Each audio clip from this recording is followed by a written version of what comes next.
अरब सागर में उठती इन लहरों में जितना शोर है, इसकी गहराइयों में पसरा है उतना ही सन्नाटा। और इसी सन्नाटे में दफन है न जाने कितने ही रहस्य। यह रहस्य है हजारों साल पहले समुद्र में डूबे एक शहर का। यह रहस्य है भगवान श्री कृष्ण की नगरी द्वारिका का। समुद्र की गहराइयों में इतनी खूबसूरत, इतनी विशाल और इतनी भव्य नगरी को यदि कोई एक बार देख ले तो बस देखता ही रह जाए। ऊंची ऊंची दीवारें, बड़े बड़े गेट और उन पर की गई नक्काशी, भव्य मंदिर और महल, एक पूरा वेल प्लान्ड शहर जिसे देखकर लगता है मानो हम कोई फिल्म देख रहे हैं। जी हाँ दोस्तों, आज हम आपको लिए चलते हैं समुद्र के 130 फीट की गहराई में, जहाँ स्वयं भगवान श्री कृष्ण की नगरी यानी द्वारिका स्थित है। लेकिन उससे पहले आपको बता दूं कि कई लोगों को द्वारिका और बेट द्वारिका में काफ़ी कंफ्यूजन होता है। दरअसल द्वारिका को दो हिस्सों में बांटा जाता है, द्वारिका और बेट द्वारिका। द्वारिका गुजरात के जामनगर में समुद्र के किनारे बसा एक छोटा सा शहर है। द्वारका शहर में ही विश्व प्रसिद्ध श्री द्वारिकाधीश का मंदिर है, जिसे भगवान विष्णु के 4 धामों में से एक माना जाता है।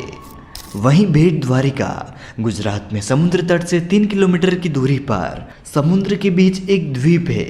सालों से यहाँ जहाजों द्वारा जाया जाता था, परंतु अब यह सड़क मार्ग से जुड़ चुका है। यहाँ कई सालों पहले खुदाई में कई सारे अवशेष मिले थे जो महाभारत काल यानी द्वापर युग के थे। यहीं पर समुद्र के नीचे करीब 130 फीट की गहराई में खोजकर्ताओं को कुछ ऐसा नगर मिला था जिसे देखकर हर कोई हैरान था। समुद्र की गहराइयों में द्वारिका की खोज करने गए आर्कियोलॉजिस्ट की टीम को एक ऐसी भव्य नगरी दिखी जिसे देखकर लगा मानो वह कोई फिल्म देख रहे हो। उन्हें यहाँ पर करीब 3000 साल पुराने बर्तन, तांबे के सिक्के और एक ऐसा भव्य ग्रेनाइट का स्ट्रक्चर मिला जो कि एक भव्य महल और उस नगरी के चारों ओर बने परकोटे के समान था। इस नगरी का मेजरमेंट 12 योजन यानी 153.6 किलोमीटर का था। खोजकर्ताओं को जितनी जमीन पर नगर के परकोटे के अवशेष मिले थे, भगवत पुराण के अनुसार यह उतनी ही जमीन थी जितनी समुद्र देव ने श्री कृष्ण को द्वारिका बसाने के लिए दी थी। इस नगर के बीचों बीच एक महल स्थित था जिसके अवशेषों की कार्बन डेटिंग के बाद पता चला कि यह महल, द्वार, नगर का परकोटा जिन नक्काशीदार पत्थरों से बना है, यह पत्थर कई हजार साल पुराने हैं। लेकिन दोस्तों, आखिर हमें कैसे पता पड़ा कि यह नगरी द्वारिका नगरी है और इसे श्री कृष्ण ने बसाया था? और तो और यह पानी में कैसे डूबी? तो चलिए आपको इस अद्भुत नगरी का रहस्य, इतिहास और हमारे पुराणों में वर्णित इसके डूबने की कथा को आपको विस्तार से बताते हैं। आप इस वीडियो को लाइक और शेयर करके चैनल को सब्सक्राइब जरूर करें और मेरे साथ कमेंट में लिखिए जय श्री द्वारिकाधीश। नमस्कार दोस्तों, स्वागत है आप सभी का D2 फैक्ट यूट्यूब चैनल पर। श्रीमद् भागवत पुराण के 10वें अध्याय के अनुसार अपने मामा कंस का वध करने के बाद भगवान श्री कृष्ण अपने यादव वंश के साथ मथुरा में रहने लगे। लेकिन कंस की मौत का बदला लेने के लिए उसके ससुर जरासंध ने मथुरा पर 1 या 2 बार नहीं बल्कि पूरे 17 बार आक्रमण किया। बार बार हो रहे इन आक्रमणों से न केवल मथुरा की प्रजा परेशान थी बल्कि श्री कृष्ण भी दुखी हो चुके थे। यह सब देखकर उन्होंने एक ऐसा निर्णय लिया जो इतिहास में अमर हो गया। श्री कृष्ण ने अपनी प्रजा की रक्षा के लिए मथुरा से कहीं दूर चले जाना सही समझा। भगवान श्री कृष्ण अब और युद्ध करके अपने परिवार और प्रजा को संकट में नहीं डालना चाहते थे, इसलिए उन्होंने अपने परिवार और पूरी प्रजा के साथ मथुरा को छोड़ दिया और मथुरा से 1250 किलोमीटर की दूरी पर अरब सागर के किनारे जा पहुंचे, जहां उन्होंने विश्वकर्मा को समुद्र के ऊपर एक नगरी बनाने का आदेश दिया। लेकिन समुद्र देव की मर्जी के बिना समुद्र के बीचों बीच एक पत्थर भी लगाना संभव नहीं था। इसलिए भगवान श्री कृष्ण ने समुद्र देव की पूजा की। स्वयं नारायण का आदेश कौन टाल सकता था। तुरंत समुद्र देव ने प्रकट होकर अरब सागर के बीचों बीच 12 योजन यानी करीब 153.6 किलोमीटर की धरती प्रदान की। कुछ ही समय में इस भूमि पर भगवान विश्वकर्मा ने एक विशाल द्वारिका नगरी का निर्माण किया। इस नगरी में सब कुछ बेहद ही खूबसूरत तरीके से बनाया गया था। अपनी प्रजा और यादव वंश को द्वारिका में बसाने के बाद श्री कृष्ण वापस मथुरा गए और जरासंध से अंतिम युद्ध किया, जिसमें भगवान श्री कृष्ण द्वारा जरासंध का वध कर दिया गया था। इसके बाद श्री कृष्ण वापस द्वारिका पहुंचे और अपने परिवार के साथ हंसी खुशी रहने लगे। लेकिन यह खुशियां ज्यादा समय की नहीं थी। समय के चक्र में स्वयं भगवान श्री कृष्ण भी बंधे हुए थे। समय का पहिया घूमा और कुछ ही समय के बाद पांडवों और कौरवों के बीच युद्ध छिड़ गया, जिसमें भगवान श्री कृष्ण अर्जुन के सारथी बने। 18 दिन के भीषण युद्ध के बाद आखिरकार पांडवों की जीत हुई और यहीं से शुरुआत हुई इस खूबसूरत नगरी द्वारिका के सर्वनाश की।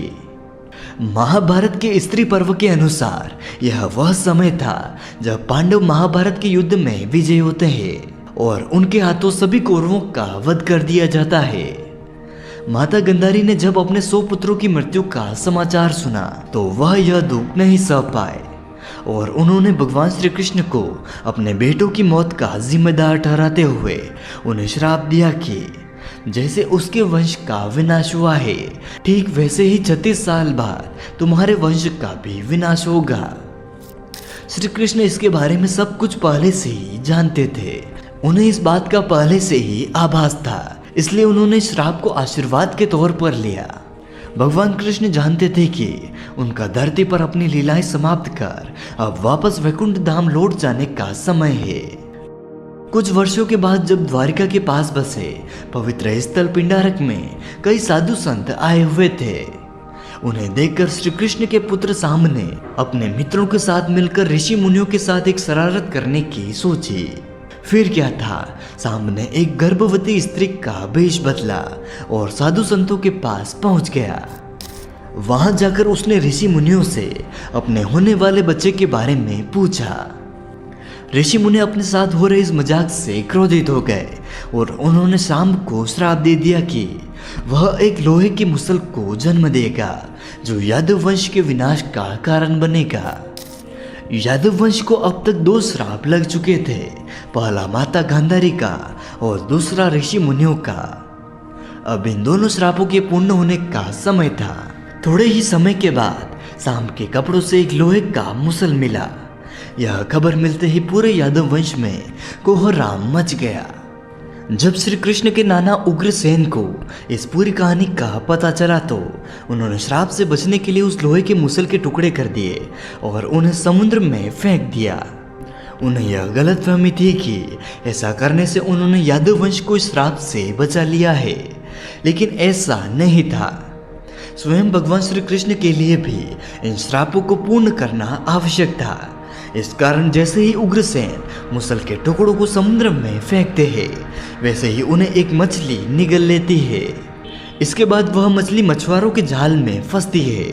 जब उसे चीरा जाता है तो उनके पेट से उसी लोहे के मुसल के टुकड़े निकलते हैं। कहा जाता है कि एक शिकारी ने इस जहरीले मुसल के टुकड़ों से एक जहरीले तीर का निर्माण किया और इस तरह टुकड़े टुकड़े होने के बाद भी यह लोहे का मुसल एक बार फिर तैयार हो जाता है यादव वंश के विनाश के लिए। अब 36 साल बीत चुके थे और वह समय आ चुका था जब माता गांधारी और ऋषि मुनियों के श्राप को सच होने का समय था। अपने अंत समय से अनजान पूरा यादव वंश नशे की लत में डूब चुका था और धीरे धीरे उन्होंने आपस में ही लड़ना शुरू कर दिया। अंदर ही अंदर यादव वंश में युद्ध छिड़ गया। भाई भाई को मारने लगा और धीरे धीरे पूरे राजवंश का विनाश हो गया।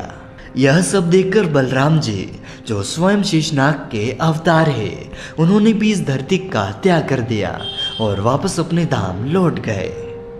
भगवान श्री कृष्ण भी जंगलों की तरफ निकल पड़े।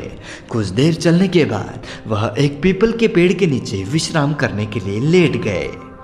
तभी एक शिकारी ने उन्हें एक हिरण समझकर उन पर तीर चला दिया। यह वही शिकारी था जिसने मछली के पेट से निकले टुकड़ों से तीर बनाया था, और यह वही जहरीला तीर था जो उस लोहे के मुसल से बना था। जैसे ही जहरीला तीर श्री कृष्ण के पैर पर लगा, वैसे ही भगवान श्री कृष्ण अपनी लीलाएं पूर्ण कर वापस अपने वैकुंठ धाम लौट गए, और उन्हीं के साथ पूरा यादव वंश भी खत्म हो गया।